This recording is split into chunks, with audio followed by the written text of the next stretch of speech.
Was there an Adam? Was there an Eve? Or did we evolve from what we conceived? Either way, we got what we needed when the sun shone down on the Garden of Eden.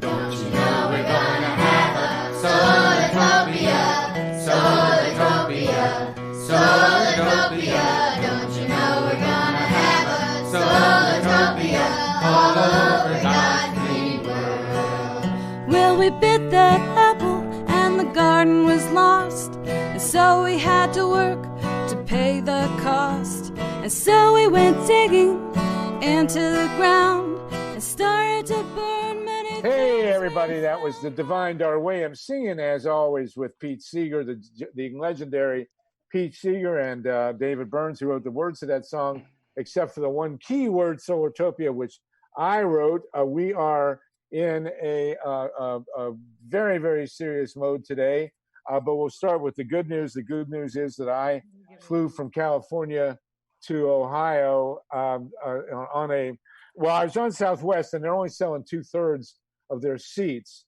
So I had a seat next to me that was empty, and actually I was wearing my mask, and I was actually asked to stop singing by the woman in the other seat.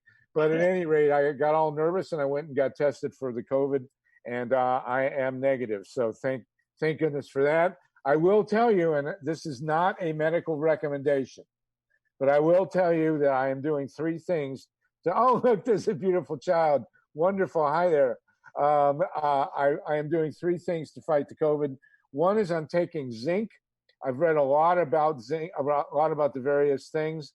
And they say that zinc helps prevent the virus from lodging on your cells. I will not make that an official recommendation, but I'm told it, and I'm taking zinc. Number 2, I take a ton of vitamin C, 1,000 mics an hour if I can do it. But there is some medical evidence that taking vitamin C in large doses, if God forbid you have the virus, does shorten your fight with the virus. So I'm told that you can only digest about 1,000 micrograms an hour, and that's about what I'm doing. And the third thing I'm doing, which really gets some moans and groans, is that I have a container, plastic container, and it's filled with minced garlic and onions. And they say that the garlic and onions makes the virus flee. It certainly affects the people sitting next to you on the airplane, which I found out very quickly. And I breathed it through my mask. So the mask was infused with garlic and onion. To me, it makes perfect sense. It's up to you whether you want to do it. I am not pushing a garlic and onion product on this show, but that's what I'm doing, and I'd be remiss if I didn't share it with you. So we are here, and the first thing we're going to talk, we have great guests. Reverend Willie Fleming, you're with us. Yes. Reverend GLENCIE, you're with us, and you've got your child running around in the background. I love it. She should stay with us for the whole show.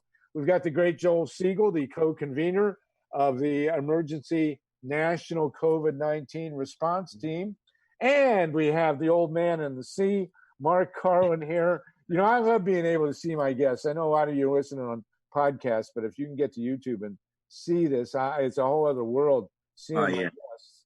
And I want to invite you, Willie, and Reverend GLENCIE, also to our Monday COVID-19 emergency election protection calls. They go from 5 to 6:30 Eastern time, and Pacific Radio, the Progressive Radio Network, which is podcasting my show regularly, is also podcasting these meetings. We've had 10 of them already. They go from 5 to 6:30 Eastern time, and we get into the nitty gritty here. There's no theoretical bouncing back and forth. We're talking about the nitty gritty. Mark has been on of protecting this election, which is getting wilder and wilder. So we're going to jump in right now. I do want to say the New York Times ran a story today showing Biden about 14 points ahead of Trump. I think the way they're trying to steal this election, he's going to need about twice that margin, but at least there is a margin there. Mark Karlin, you wrote a devastating piece. Mark is the editor, publisher, and founder of the very powerful BuzzFlash.com website. And why don't you tell us about this piece about how Donald Trump is explicitly and actively denying testing of the COVID virus. I mean, it's a war crime, for God's sakes. Tell us what you wrote, please, Mark Karlin. Harvey, it's absolutely a war crime, and he should be brought before the International Criminal Court, which he is trying to dismantle.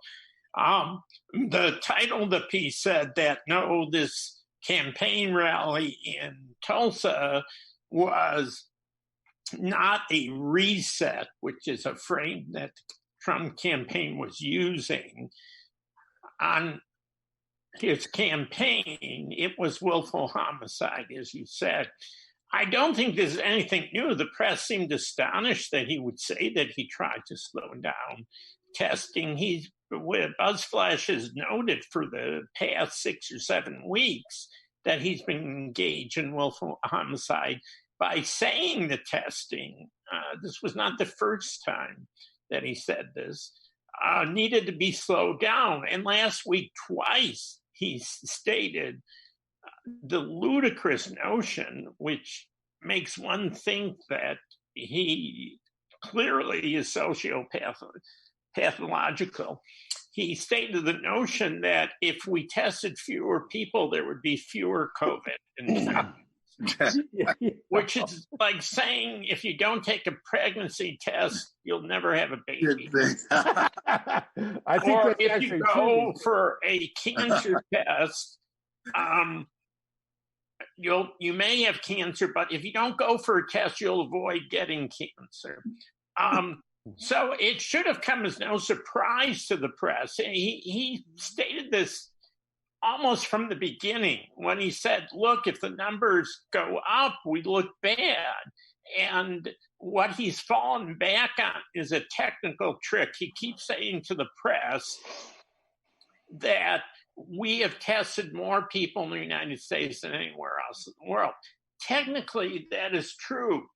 But the problem with that is we're a very large country. And actually, in terms of testing for percentage of population, we're not even in the top 5. What's more than that is that we have no idea how many asymptomatic or symptomatic carriers are out there, and Trump is trying to reopen the country. The only way to ascertain this is through massive testing. Some Harvard epidemiologists and others have said we may need 5 million a day, particularly to test people who are going back to work for the so-called reopening, which I think is going to collapse. It's starting to collapse in Texas and Florida and some of the other red states. So yes, Trump is engaged in willful homicide. He is so sociopathological that he could walk over dead bodies without winking. This is all just collateral damage to the chaos of his efforts to, one, extend his totalitarian power along with what Bill Barr is doing for him in terms of corrupting the Department of Justice, and two, to create chaos so that he can more easily steal the election. And I would have to say that he's being a bit successful in that. The press already seems to have forgotten the Tulsa rally, and Rachel Maddow just had a tweet that the numbers of confirmed infections and hospitalizations have spiked there since the rally. Some of the tests can come back within 2 days. And there's no question in my mind, if one wants to call him a murderer, I think a lot of people get queasy in calling someone who is an imposter president of the United States a murderer. But the willful intent is there.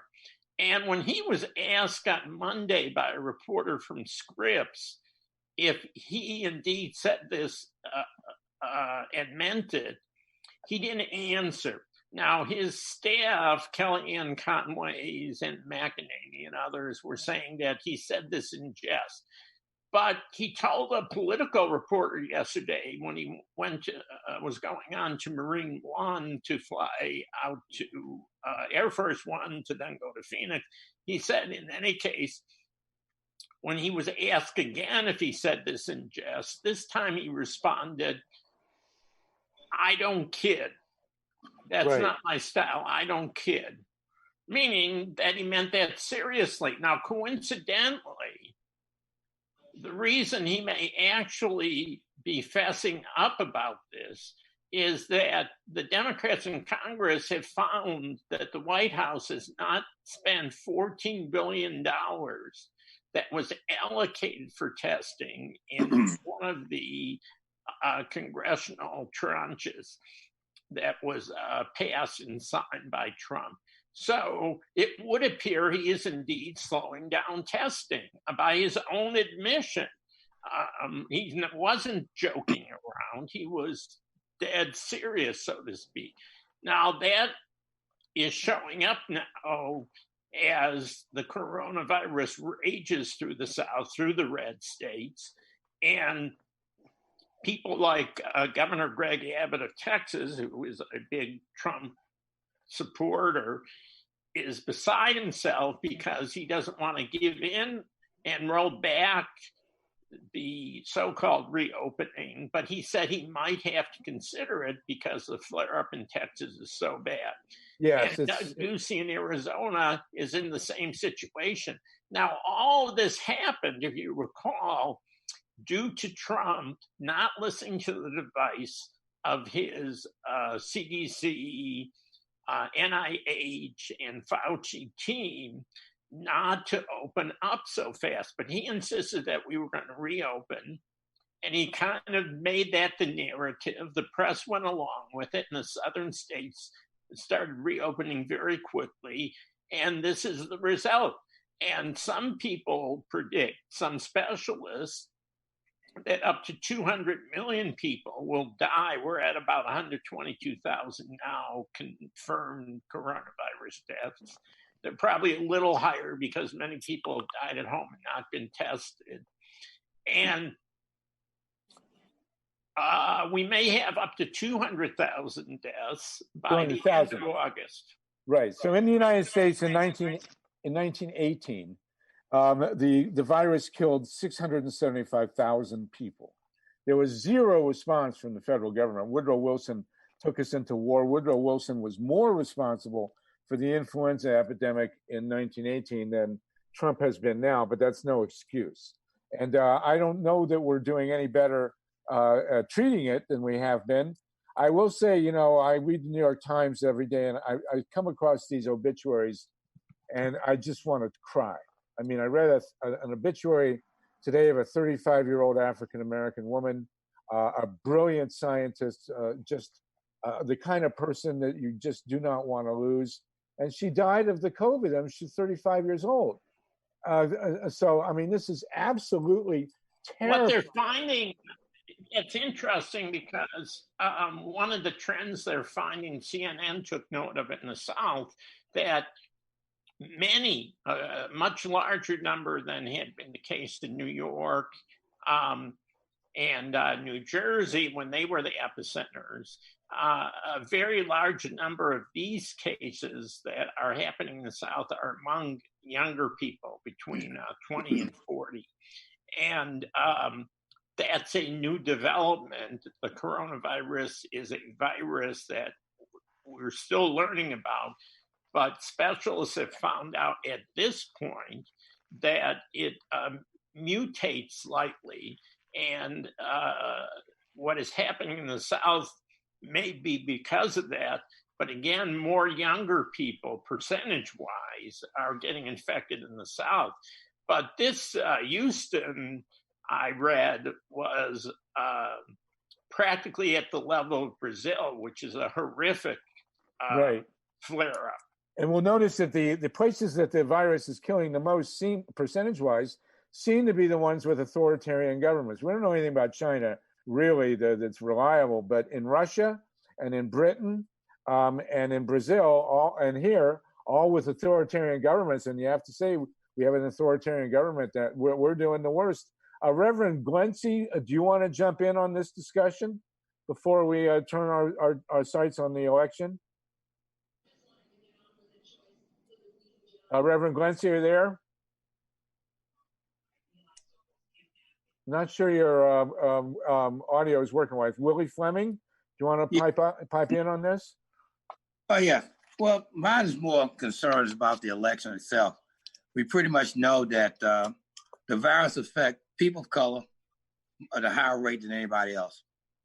And I'm working with an organization that was founded, the International Minority Coalition. And what we've done is come together and create a platform for minorities to speak with one voice. I think one of the most important things in this election is to make sure we get the turnout that we need. And I found I was state president for 2 terms with North Carolina African American Democratic Party. And what I found out is that we have voters that are not engaged. That's people from India, people from parts of Africa, the AAPI people. And those are percentages that I think we'll need to ensure that we can win this election. That's what we focus on now. We want to make sure that in 2021, our conversation will be about the past of Donald Trump and not about another term of Donald Trump. That's going to be a long conversation, Willie. How can you specifically tell us in terms of the COVID, because we're going to talk about I want to talk about the virus a little more. How would you characterize the impact of the virus on the African-American community?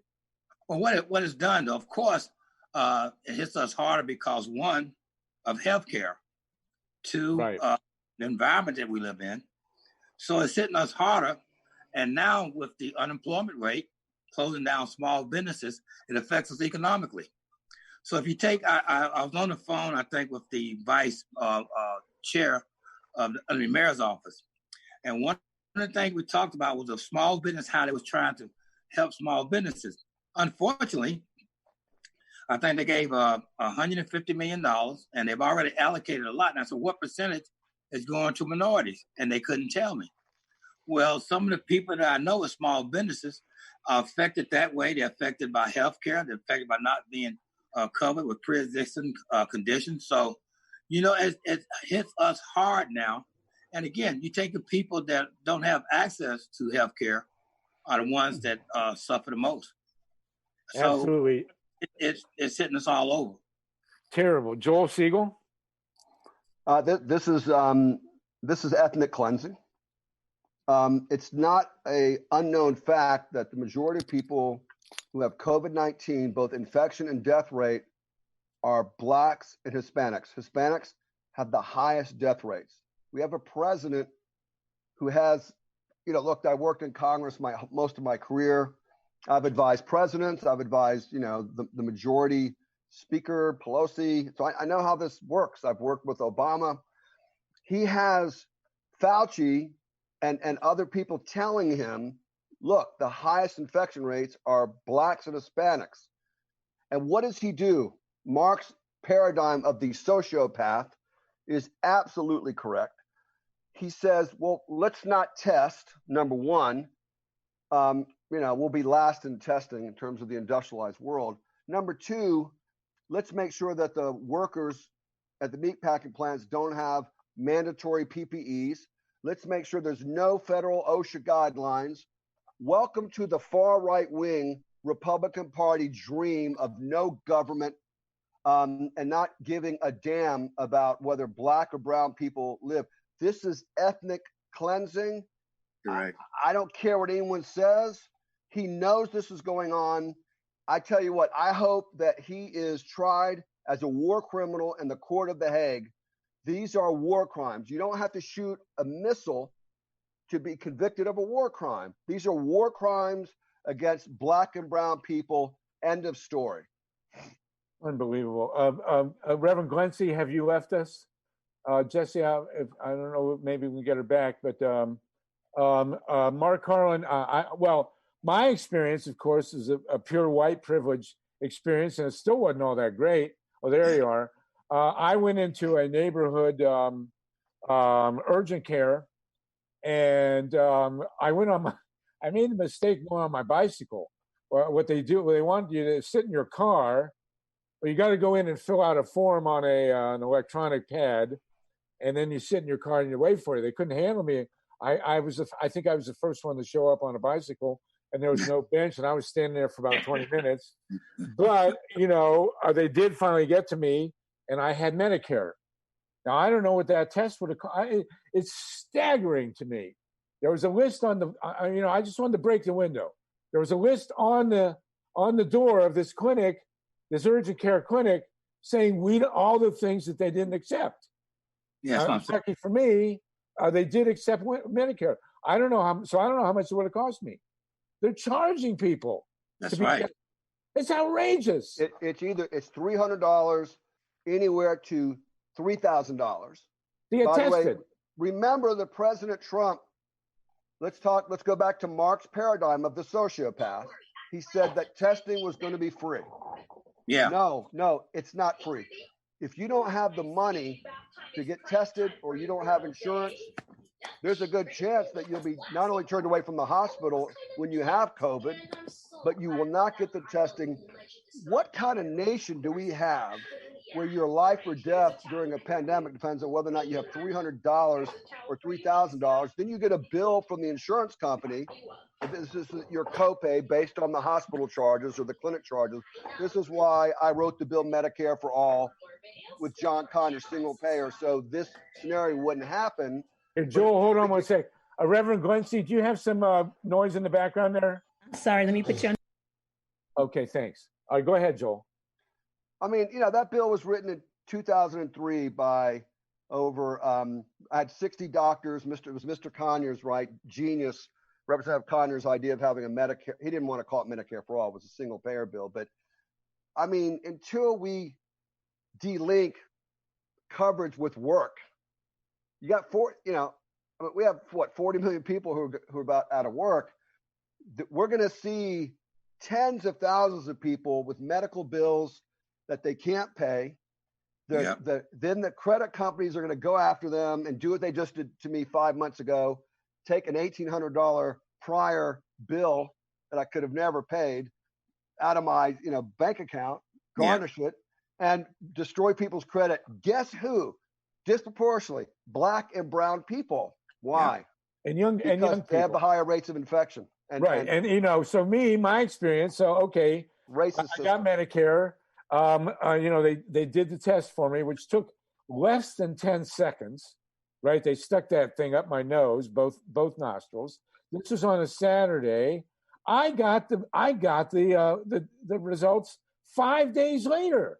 I'm home with my children and grandchildren, and I don't know if I can pick up my granddaughter, or hug my wife, or any of that stuff. 5 days. In New Zealand, it takes 15 minutes, for God's sakes. And we're the greatest country on earth. Give me a break. Outrageous. Harvey, if I could just add something, and this is the banner story in BuzzFlash today from Talking Points memo. And the government, the Trump administration sent a trial balloon about this. You're breaking up, Mark. And then they retreated. But now it is clear that they are closing down what they once touted, Pence, when there was a so-called coronavirus task force, these mobile units that the federal government was administering. And actually at those, the testing was free. But they're closing all of them down, including 13 in Texas, at a time that Texas is going through the roof. Now, the only explanation, just to return to my theme, is not all these piecemeal questions that the White House press corps asks of this deranged individual who is running the government. The only thing that ties this all together, including his use of the coronavirus as a tool to steal the election and extend power, is that he is a sociopath. He simply doesn't care, as we might or we do, that our goal in confronting a pandemic like this should be to save life. He has decided that more people dying in the end will help him because it will create more chaos and give him more room to maneuver in terms of how he's going to steal the election. Reverend GLENCIE, you're back with us. You want to unmute and tell us what you think? Well, I am back. Please forgive the you're technical fine. You're stuff. Fine. And thank you. Well, thank you for that. I couldn't say that on the radio, by the way. You could say I appear beautiful by my sound. So yes, I do noise in your background. Can you? Unfortunately, that's my granddaughter. So I'll try to talk above that if that's okay. Do your best, please. Yeah. So in terms of statistics, we have over 123,000 in the United States who have died of COVID. We have 2.39 million who have been confirmed with cases and 740,000 who have recovered.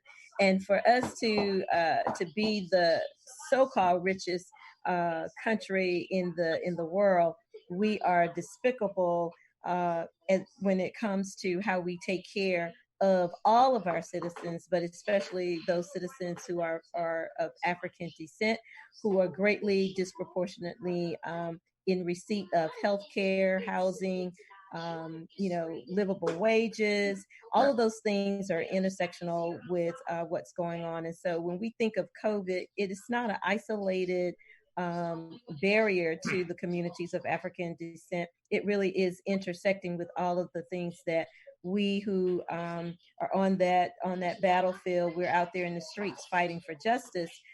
COVID is a part of all of that. It's it impacts climate. Our families and communities who are living in areas where they are where waste has been dumped in the ground, where power lines are overhead, living in food deserts, temperatures being extreme. So, every fabric of life that has negatively impacted people of African descent, COVID is touching. Now, we say that COVID doesn't see color, COVID doesn't see income, COVID does not. But what we do know by statistics is that it is greatly impacting people of African descent. I was looking at some other statistics, and it shows that people of European descent are impacted less, and that if what our citizens who are European descent have access to, it would be 14.2% of African Americans, and this is nationwide, that would survive COVID if we had the same access that our community members of European descent have. So when you think about, what's going on, and the fact that we have someone on, what is the name of the new street, guys? Black Lives Matter Plaza. I love the idea that he has to wake up every morning and see that. But that for the simple fact that we have an occupier in the White House who is forcing the nation back to what is usual for him. We're not trying, we being persons of African descent, we're not trying to go back to what's normal, because what's normal has been killing us. It has been the imagery of the knee on our neck. So we're not trying to go back. We want to see change in everything that is systemically wrong in this country. And by addressing the issues with COVID will allow us to do that. COVID has been the eye-opener for those who have walked around with blinders on, believing that it didn't exist. And I'll go back on mute. Very well stated. Thank you so much. Willie Fleming, do you want to jump in on that? I wanted to say she's exactly right. And I know this may sound like a theory, but as Joel said, when you look at one time when COVID first came out, it said, well, it's not affecting African American. And now it's affecting us more. I don't know if Trump believes that this can help him win by killing off as many people that would not vote for him. But again, there's so many things that did open the eyes about COVID-19. And I think now that people are engaged more to see what this guy's doing. This guy's an absolute criminal. He has brought so much racism, anything you can name as bad. I thought it was Antichrist. And hey, you've said, I was talking to Joel about that. Yeah, because, there's a lot. I got a correction. When he walked through the crowd, the peaceful crowd that was demonstrating in Lafayette Park with what I call the Waffen SS, a Gestapo corps, and nobody knows who these people were that day. A lot of them didn't have name tags. They were from uniforms people didn't recognize. And he walks through a peaceful demonstration, tear gases people, uses concussion bombs, goes to a church that's boarded up, and holds a Bible up upside down. Now, isn't that something that the Antichrist would do? I'm not a religious person, but Yeshua and I, me and Jesus, we go way back because he was a Jew boy just like me. But isn't that something the Antichrist would do? Am I going overboard on that? And I've said that to people. They say, "That's a little bit overkill." No, it's not. No, it's not. You're right. Look at this guy. I mean, this guy's. And how can the evangelists support this guy? Well, that's what's amazing. Well, they support him because they think like he does. So he's the visual. Okay, I'm gonna tell you why the evangelicals support Trump. Are you ready? Yeah, I'm ready. Listening. It's the Johnson Amendment. Okay, it's all this stuff about abortion and all that stuff. The real anti-abortion organization in this country is Planned Parenthood. Planned Parenthood has prevented more abortions than anybody else by doing women's health care and educating women and so on. And they're the ones. But anyway, aside from the abortion issue, it is the Johnson Amendment. When Lyndon Johnson was in the U.S. Senate, he got a bill through that said that if you are a nonprofit, and that means if you get tax-exempt money, and that was churches and also 501c3 organizations, charitable organizations. If you are taking tax-free money, you cannot advocate for a partisan candidate, right? And that dates back to the 1950s when Johnson was a senator. And that's been in place. So now the right wing is saying, that impairs our freedom of speech. It doesn't impair your freedom of speech. If you want to advocate for a candidate, don't take tax-exempt money. Simple as that. So he goes in there. Trump says, I'm going to get rid of the Johnson Amendment. And he says he's gotten rid of the Johnson Amendment. He has not. No. What he has done is told the IRS not to enforce the Johnson Amendment. So these right-wing fascist evangelicals get up in their churches every Sunday and they illegally advocate for Donald Trump, but the IRS doesn't bother them. So what's happened now is that the evangelical right-wing churches have become money laundering operations. Sure. Because the big billionaires give them all this money and they still advocate for Donald Trump, and the billionaires get the tax exemption. That's all these big sky pilots running around with Rolex watches and big mansions, proclaiming their allegiance to Jesus, who they would have arrested and strung up again immediately. That's what it's about. It's about the Johnson Amendment. What do you think, Willie? Is that over? Sure. I've always thought, there was an incident here in Charlotte where a pastor was asking for tithes and offering, which is fine. But it was an old lady in there said they'd get the tithes and they get the offering and then they get a gift. And she said she felt like she was paying to get a blessing. Now, how in the world? Now, and I guess the thing with me, when I see these mega churches and I see a pastor, they need money for the church, they ask you for the money. But if you need money, they tell you to pray. Yeah, right. I'm missing something there. So, I think the mega churches have a foot in the door. They help Donald Trump. And one other point. When he gave the tax break that he gave, who did it benefit? Rich people. It circulates the money right back to the churches, to the millionaires.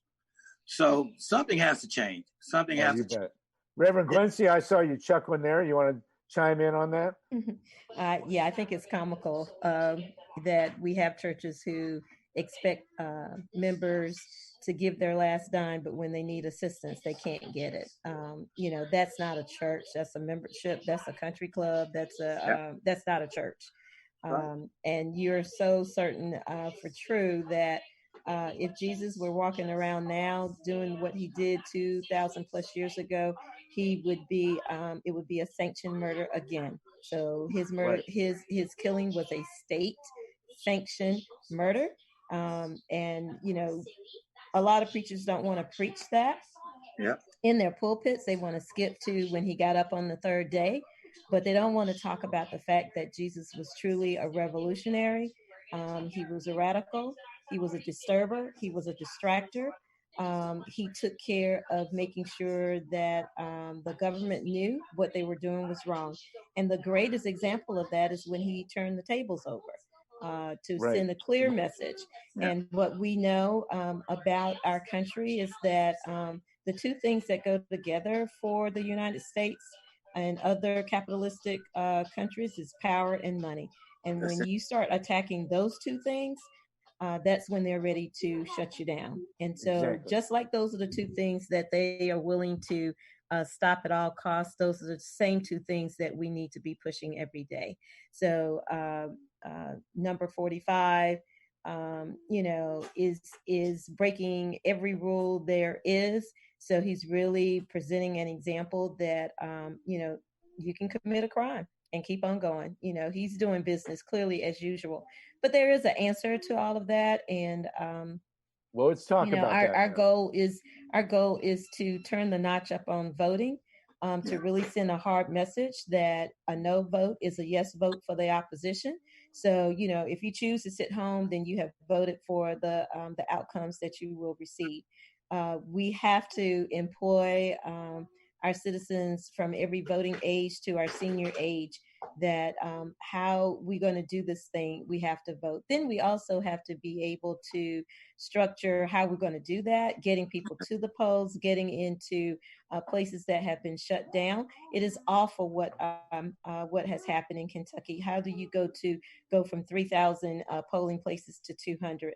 And what does that look like? I do want to say, we're going to do that right 3,000? I'm sorry. Well, let's talk about the detail. Did I take you too far ahead? Okay. Well, we're going to do this. I just want to mention, Reverend GLENCIE, that I was watching one of the big marches, one of the big Black Lives Matter marches, and I did see Jesus, and they tear gassed him. So, he was in the march, and you are 100% right about. I teach Western Civ, so I do wind up teaching a lot of early Christianity, and we know that Jesus would be right out there in the Black Lives Matter marches, and that they would be that the so-called churches, evangelicals on the right wing, would be just right after him with a noose, So Joel Siegel, we're going to jump into the voting aspects of this. Mark, thanks for being patient. We'll get back to you, but Joel, you want to jump in on this here?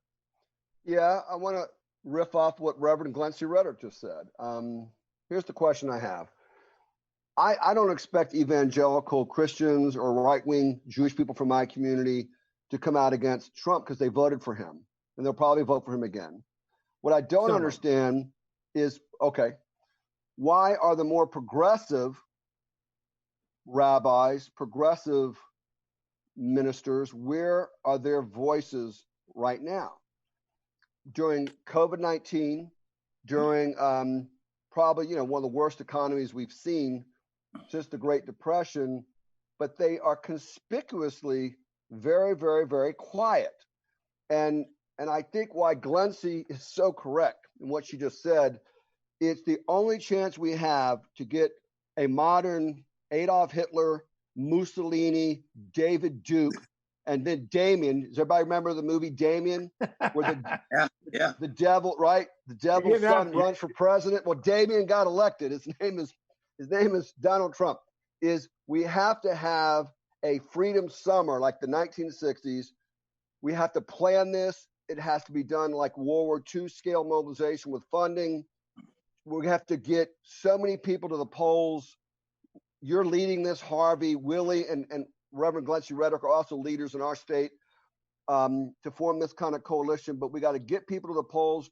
The registration numbers are very, very dismal because of COVID-19. We're way behind in registration than other past elections. However, wherever you see vote by mail, right, you're starting to see Democratic victories and a rise in voting like we've never seen before.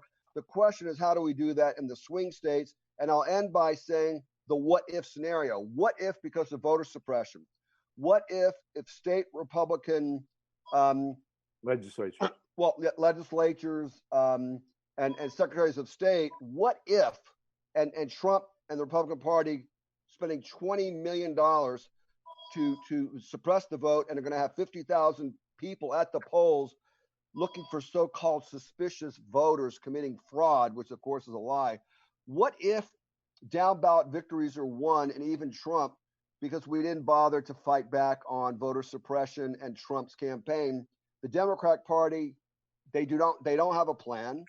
I don't really see the NGOs having a united plan. That's what we're trying to do, is bring it all together so we can win. Well, of course, the great news is that the one person in this country that really matters has stepped forward, and that's LeBron James. So, he says he's going to, but what we need to know is exactly what he's going to do. So let me run this real quick, and then we'll go back to GLENCIE and Willie and Mark, you're waiting patiently. But Joel and I have been convening these meetings on election protection, a COVID-19, a national emergency election protection coalition. And it all boils down to three things. It's not enough just to register to vote. Number one is the voter rolls. And we know that they're stripping the voter rolls. Greg Palast has reported, I'm going to have him on my KPFK show next week, has reported 16 million people stripped from the voter rolls. Mostly people of color, of course. Now, many, many millions of people in this country assume they are registered to vote, but they're not, because they've been stripped off. So Reverend GLENCIE and Willie Fleming, we are going to have to go. And we have a great woman, Andrea Miller, who has an organization, has the template for getting people postcards, calling people, get them to check the voter rolls, re-register if they need to, register for the first time. And I want to say that all these huge marches, which have been so incredibly impressive, every person in one of those marches needs to be registered to vote. And not only do they need to be registered, they need to be working to make sure their neighbors are registered and that the vote rolls are not stripped. Part two, second part, vote by mail. Now, vote by mail, as far as I'm concerned, and I've been dealing with election issues since 2004, is a great way to go if they, in fact, print enough ballots and mail them out and get them to people. And then when they come back, they got to be guarded, and then they got to be properly handled.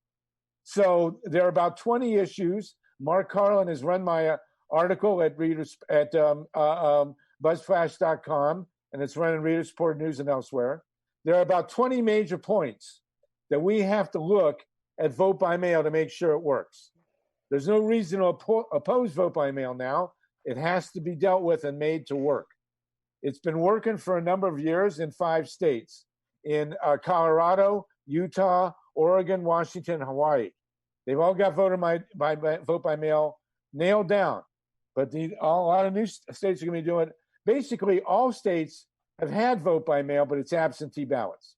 And the proportion is going to jump from about 5% normal this year to between 40 and 80%. That is going to present tremendous logistical problems. So all of us have to be on the case and make sure it works. And, we've got a list of things, checklist of about 20 points. They're all doable, but it's not enough just to vote. People got to get in there. We need to have people in every election board, every county in the country, okay? Knowing exactly what's going on, watching the ballots go, proofreading the ballots. I'll tell you a quick one. In 2004, the election was actually decided in 3 southwestern counties in Ohio. And in those southwestern counties, they sent out absentee ballots that did not have John Kerry's name on them. I mean, come on, And so we got to do that. We got the 20 major points of vote by mail. And then finally, we got to make sure that the ballots are counted. Now, virtually every county in this country has a machine, a variation of a machine, that if you stick in a paper ballot, it will read the paper ballot electronically. It'll create a digital ballot image that can be counted. And then it keeps the paper ballot in a bin at the backside of the machine. It's actually a perfect way to do it.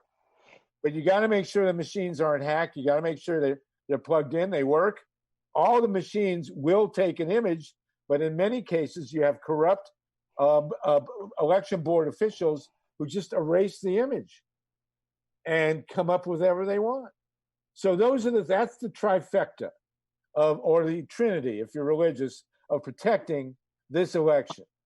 And it's not enough just to get people to vote and to register to vote. It says all three of these points got to be taken care of. So Willie Fleming, I know you're a major figure in the Democratic Party. Tell us what your party plans to do, and then Reverend GLENCIE will ask you. Okay. Well, basically, the International Minority Coalition is basically what I'm working with now about voting. We plan to do a couple of things. One, we want to get, as Joel say, the Big Tent. We lost a lot of voters in the last election. So like you said, it's not just to vote, not to register people. We got to keep them engaged in their communities. So some communities now that hadn't been voting, we want to make sure that they're engaged. How do we do that? We have people, we have the Center of Influences. We'll go in each community and set up voting educational for the people.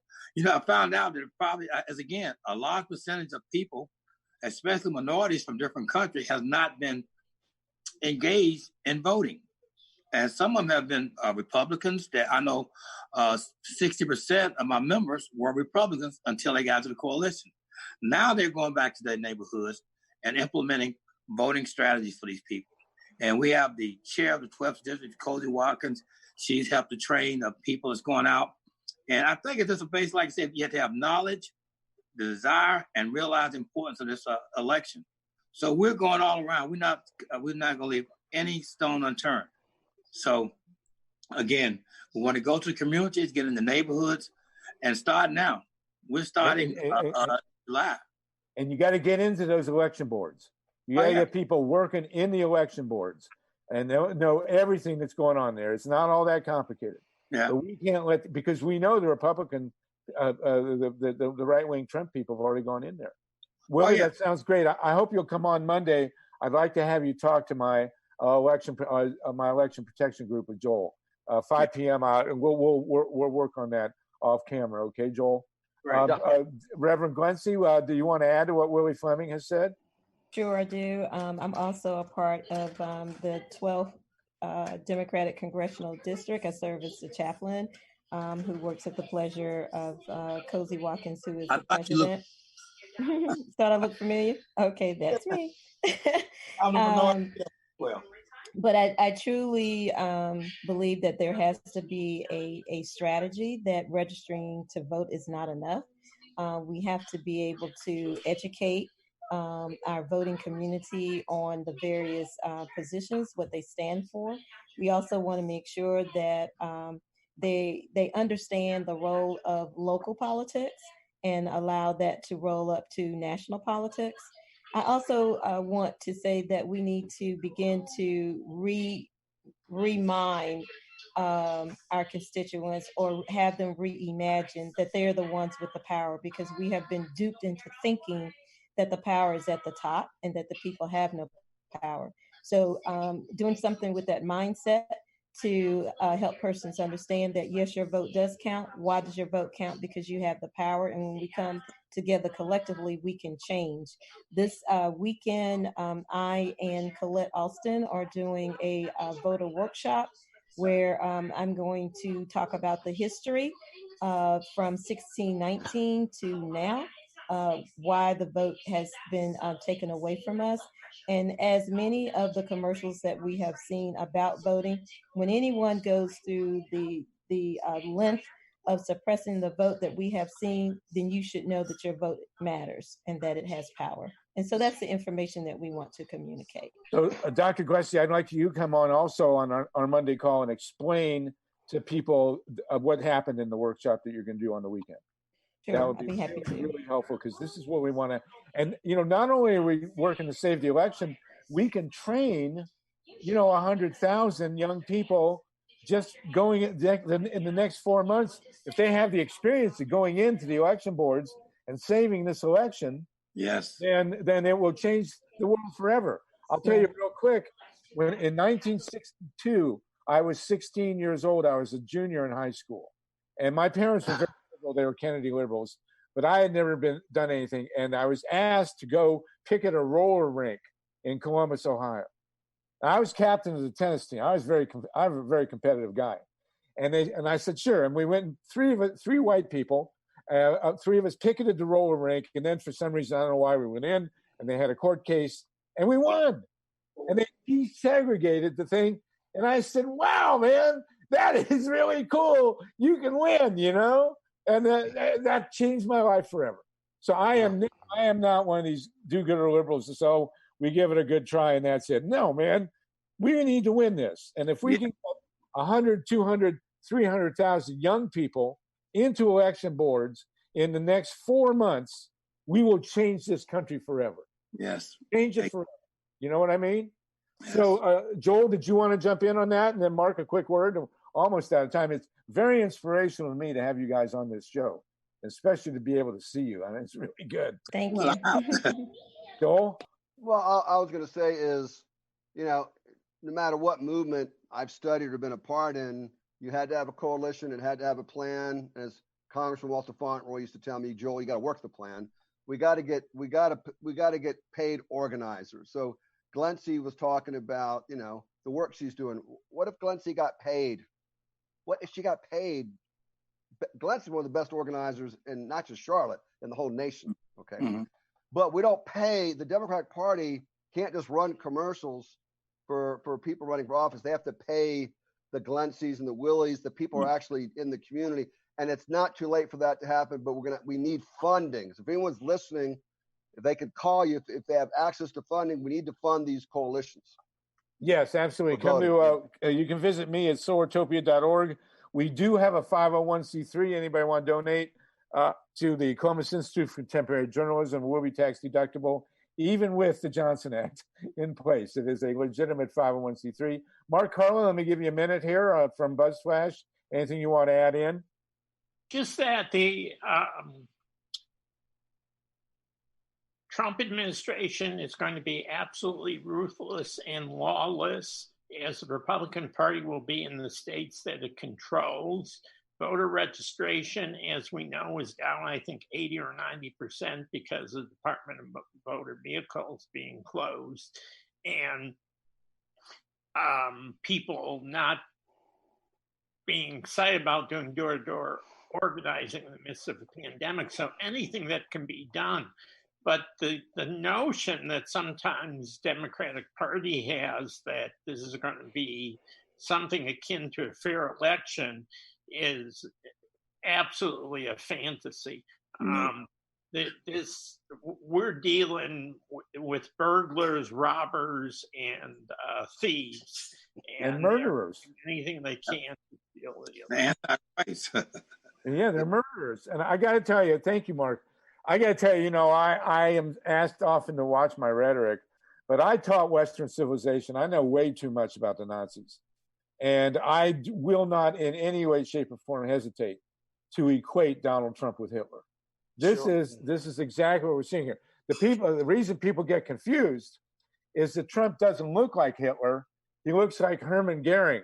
You gotta look at the pictures. They're like twins separated at birth, Trump and Goering.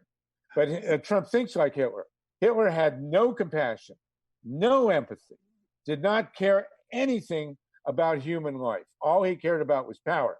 And one thing we got to remember is that, the Nazis took power by burning the Reichstag, and we can expect between now and November another 9/11, another burning of the Reichstag. Who knows what it'll be? But and all these polls showing Biden ahead, and the Democrats, given their mindset, are going to start to lay back and relax. And Willie, and you're tight with the party, man. You cannot allow that to happen. I mean, I have never been more nervous in my life. Never. Neither have I. Neither have I. We have one of the highest purges in North Carolina. Almost 500,000 people have been purged. Okay? And we don't even know how many people are going to go to the polls and go, oh my God, I didn't know that I was deregistered. But the purge was done on a Christmas, like it was a holiday vacation, 1 week. And it was like something like 400,000 people it was 2018. It hasn't been in the news. People don't know about it. But those people are predominantly Black, brown, and young people. Yes. Okay. So, Willie Fleming, how do people get a hold of you? I'm going to have you on Monday, but let's tell our PR and audience real quick. Sure. Well, one, you can find me at AIL Fleming, 3 at Gmail, or my Facebook page. It's the International Minority Coalition. All my information is set up on there. All right. Very good. Thank you much. Reverend GLENCIE, how do people get a hold of you? Hi, Rev G for McMinn. That's REV, the letter G, the number 4, MECMIN @gmail.com. Rev G for McMinn. Thank you so much. Joel Siegel, people can get a hold of you through me. Mark Karlin at buzzflash.com. I'm rushing this because we're out of time. Buzzflash is a great website. People need to go to it. And folks, this is the election, not of just our lifetimes, but all lifetimes. We cannot have an Adolf Hitler in the White House, and that's what we're looking at. So it's not enough to vote. It's not enough to register to vote. You got to be in those election boards. We got to get whatever resources we can to people to do this. And we are out of time. Thank you, Jesse in New York. Thank you, PRN, for running this, Gary Null and the whole network there. We are going to go to the theme song. We will see you Monday. Join us. Email me, solartopia@gmail. Join us at the Monday COVID National Emergency Election. Was there an Adam? Was there an Eve? Or did we evolve from what we conceived? Either way, we got what we needed when the sun shone down on the Garden of Eden. Don't you know we're gonna have a Solartopia, Solartopia, Solartopia. Don't you know we're gonna have a Solartopia all over God's green world. Well, we bit that apple and the garden was lost, and so we had to work to pay the cost. And so we went digging into the ground and started to burn.